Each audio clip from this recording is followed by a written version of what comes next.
नमस्कार। मैं आचार्य सरिता मिश्रा आपके अपने ज्योतिष और आध्यात्मिक चैनल वैदिक ज्योतिष शिक्षण संस्थान में आप सभी दर्शकों का हार्दिक अभिनंदन करती हूँ।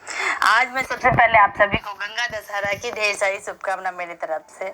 आज मैं आप सभी को गंगा दशहरा का त्योहार कब रहने वाला है, इसका शुभ मुहूर्त क्या है, इसकी पूजा विधि क्या रहने वाली है, इसका शास्त्रों में क्या महत्व बताया गया है, इस दिन कौन से काम करने चाहिए, कौन से नहीं करने चाहिए, इस दिन कौन से शुभ योग का निर्माण हो रहा है, इसकी पौराणिक कथा क्या है, इन सभी के बारे में आज आपको मैं विस्तार से जानकारी दूंगी। तो कार्यक्रम आप सभी के लिए बहुत ही खास रहने वाला है। यदि आपको मेरा यह ज्योतिष संबंधी कार्यक्रम अच्छा लग रहा है तो मेरे वीडियो को लाइक करें, चैनल पे पहली बार है चैनल को सब्सक्राइब कर ले, बेल आइकन को प्रेस कर ले और मेरी इस जानकारी को अपने जानने वालों में ज़्यादा से शेयर करें। इससे ये होगा कि मेरी जो भी वीडियो पहले अपलोड होगी उसकी नोटिफिकेशन आपके पास सबसे पहले आ जाएगी। और यदि किसी को अपनी कुंडली मुझसे एनालाइज करवानी हो तो मेरे मोबाइल नंबर 8383904847 पे कॉल करके मुझसे अपनी कुंडली एनालाइज करवा सकते हैं। मैंने ज्योतिष के क्षेत्र में वैदिक ज्योतिष, पामिस्ट्री, न्यूमरोलॉजी, टैरो, वास्तु, फिजिटिंग, gemmology, advance predictive astrology, vastushastra, remedial course, इन सभी विषयों का मैंने अध्ययन कर रखा है और लगभग इस क्षेत्र में मैं 10-12 साल से लोगों को सेवा कर रही हूँ। तो चलिए इसी के साथ हम जान लेते हैं कि गंगा दशहरा इस बार कब रहने वाला है। हिंदू धर्म और भारतीय संस्कृति में गंगा को माँ का दर्जा दिया गया है। साथ ही इसे बहुत ही पवित्र नदी माना जाता है। किसी भी चीज की पवित्रता या किसी भी शुभ कार्य की शुरुआत करने से पहले शुद्धिकरण के लिए गंगा जल का प्रयोग किया जाता है। पतित पावनी मोक्षदायिनी कही जाने वाली माँ गंगा के अवतरण के दिवस को ही गंगा दशहरा के रूप में बड़े ही हर्षोल्लास के साथ मनाया जाता है। हिंदू पंचांग के अनुसार ज्येष्ठ महीने के शुक्ल पक्ष की दशमी तिथि को गंगा दशहरा का पावन पर्व मनाया जाता है। इस दिन लोग गंगा नदी में दिव्य स्नान करते हैं और दान पुण्य आदि करते हैं। कहा जाता है कि इस दिन गंगा स्नान करने से 10 तरह की पापों कायिक, मानसिक और वाचिक से मुक्ति मिल जाती है और मोक्ष की प्राप्ति होती है तथा जीवन में सुख व शांति का आगमन हो जाता है। माँ गंगा को सभी नदियों में श्रेष्ठ माना गया है। मान्यताओं के अनुसार गंगा तीनों लोकों में प्रवाहमान है, इसीलिए इसे त्रिपथा भी कहा जाता है। धार्मिक मान्यताओं के अनुसार गंगा दशहरा के दिन गंगा नदी में दिव्य स्नान करने से मनुष्य के सभी पाप धुल जाते हैं और जीवन में मौजूद कई प्रकार की समस्याओं से छुटकारा मिल जाता है। और वही इस दिन दान पुण्य करने से शुभ फल की प्राप्ति होती है और विभिन्न ग्रहों के नकारात्मक प्रभाव से भी राहत मिल जाती है। पितरों के तर्पण या शांति के लिए भी इस दिन बहुत महत्वपूर्ण माना जाता है। अब आइए जान लेते हैं गंगा दशहरा इस साल किस दिन मनाया जाने वाला, इसका समय अवधि क्या रहने वाला, शुभ मुहूर्त क्या रहने वाला, आइए जानते हैं। गंगा दशहरा इस साल 9 जून को गुरुवार के दिन ज्येष्ठ महीने के शुक्ल पक्ष की दशमी तिथि को मनाया जा रहा है। दशमी तिथि का आरंभ होने वाला है 9 जून 2022 की सुबह 8:23 से प्रारंभ होकर दशमी तिथि की समाप्ति की अवधि है 10 जून 2022 की सुबह 7:27 पर। अब आइए हम जान लेते कि इस बार गंगा दशहरा इतना खास क्यों है। आइए इसका कारण जाने। गंगा दशहरा के दिन हस्त नक्षत्र रहेगा इस बार। मान्यता है कि माँ गंगा इसी नक्षत्र के तहत धरती पर अवतरित हुई थी, इसीलिए इसका महत्व और अधिक बढ़ जाता है। कहा जाता है कि हस्त नक्षत्र में किए गए सभी काम फलदायी साबित होते हैं। हस्त नक्षत्र का आरंभ होने जा रहा है 9 जून 2022 की सुबह 4:31 से प्रारंभ होकर हस्त नक्षत्र की समाप्ति की अवधि है 10 जून 2022 की सुबह 4:31 तक। इस गंगा दशहरा पर हो रहा है चार महायोग का निर्माण। आइए इसके बारे में जान लें।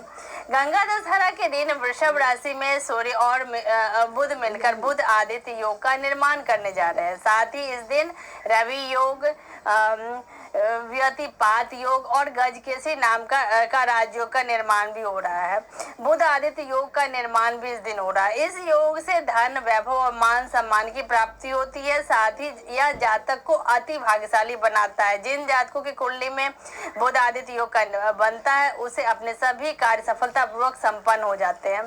इस दिन रवि योग का भी निर्माण हो रहा है। किसी भी कार्य को संपन्न करने के लिए यह योग श्रेष्ठ फलदायक माना जाता है, क्योंकि इस योग को सूर्य का अभिष्ट योग माना जाता है, इसीलिए इसे काफी प्रभावशाली माना जाता है। अगला जो योग बनने वाला है उसका नाम है व्यतिपात योग।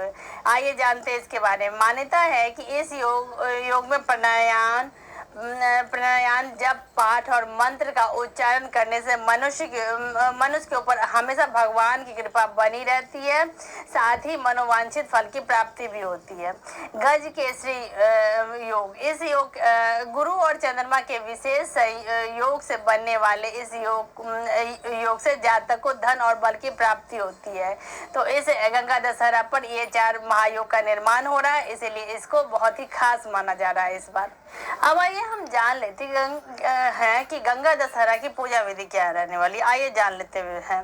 माँ गंगा की कृपा पाने के लिए गंगा दशहरा के दिन गंगा स्नान करना बेहद ही फलदायक माना जाता है। लेकिन अगर यह संभव न हो सके तो फिर घर में नहाने के पानी में गंगाजल की कुछ बूंदे मिलाकर ही देव स्नान करना उचित रहता है। इसके बाद घर के मंदिर में गाय का देसी घी का दीपक जलाएं। फिर माँ गंगा को फूल और श्रीफल चढ़ाएं। इस दिन भगवान विष्णु की पूजा का भी महत्व होता है, क्योंकि इस वर्ष गंगा दशहरा का पर्व गुरुवार के दिन पड़ रहा है। इसीलिए ऐसे में श्री हरि भगवान विष्णु की पूजा का महत्व और भी अधिक बढ़ जाता है। इसीलिए भगवान विष्णु की पूजा करना इस दिन अत्यंत ही आवश्यक हो जाता है। इससे श्रेष्ठ फलों की प्राप्ति होती है। पूजा के समय ओम नमो गंगाए विश्व रूपिणे नारायणे नमो नमः मंत्र का यथाशक्ति स्पष्ट उच्चारण से जाप करना चाहिए। पूजा करने के बाद अपनी सामर्थ्य के अनुसार दान पुण्य अवश्य करें, क्योंकि गंगा दशहरा के दिन दान पुण्य करने से शुभ फलों की प्राप्ति होती है।